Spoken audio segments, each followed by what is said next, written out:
That's James Lankford, Republican senator from Oklahoma, saying maybe it's time to take a look at bump stocks. For more, let's bring in former Deputy Assistant to President George W. Bush, Brad Blakeman, and Isaac Wright, former Executive Director of Correct the Record superPAC, the principal pro-Clinton superPAC in last year's election.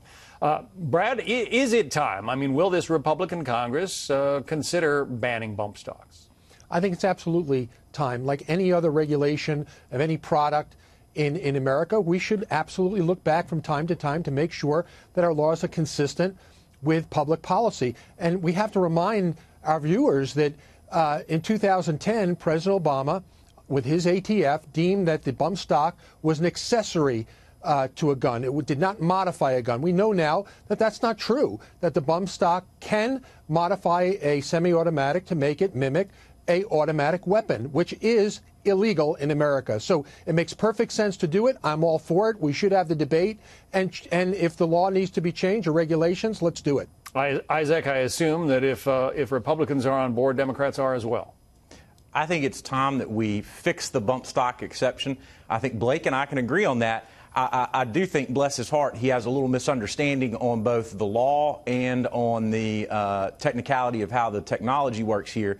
The law that we have that bans automatic weapons addresses springs in the action and the mechanics. The way an action, I'm a gun owner and a hunter myself, the way the action on a semi-automatic weapon works is that the recoil, the combustion operates the slide. That's what brings up the next chamber. This does not alter the mechanisms, which is what the ATF said correctly. This does not fall under the current law. This is an exception by altering the slide length so that instead the combustion bumps the slide back and forth to make it an automatic weapon. There's not a law to address this. That's why we need one. This is a way that a manufacturer found to circumvent and make an end run around the existing laws that ban automatic weapons.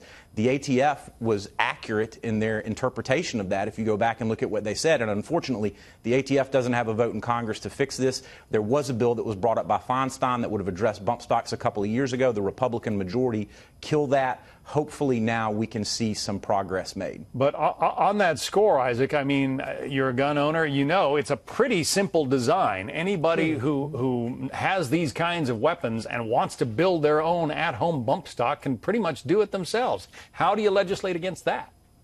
So it's actually not that easy to build a stock alteration like that. This is what's required of a kit and something to be manufactured. This is something we can regulate. We just have to update the laws to match the technology. This should not be a hard challenge. This is something Congress, if it has the will, can do. And Brad, you welcome that debate?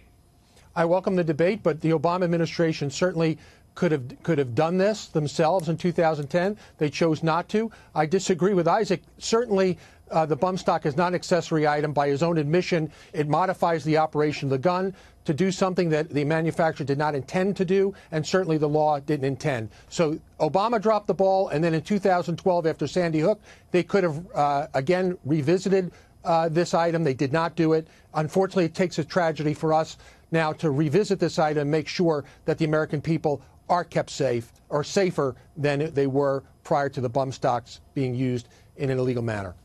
Blake and I agree on the end goal here of American safety and how we do it with legislation. I think we may disagree on the history of the facts. I'd go with what the ATF said at the time. I think you can read a copy of that online.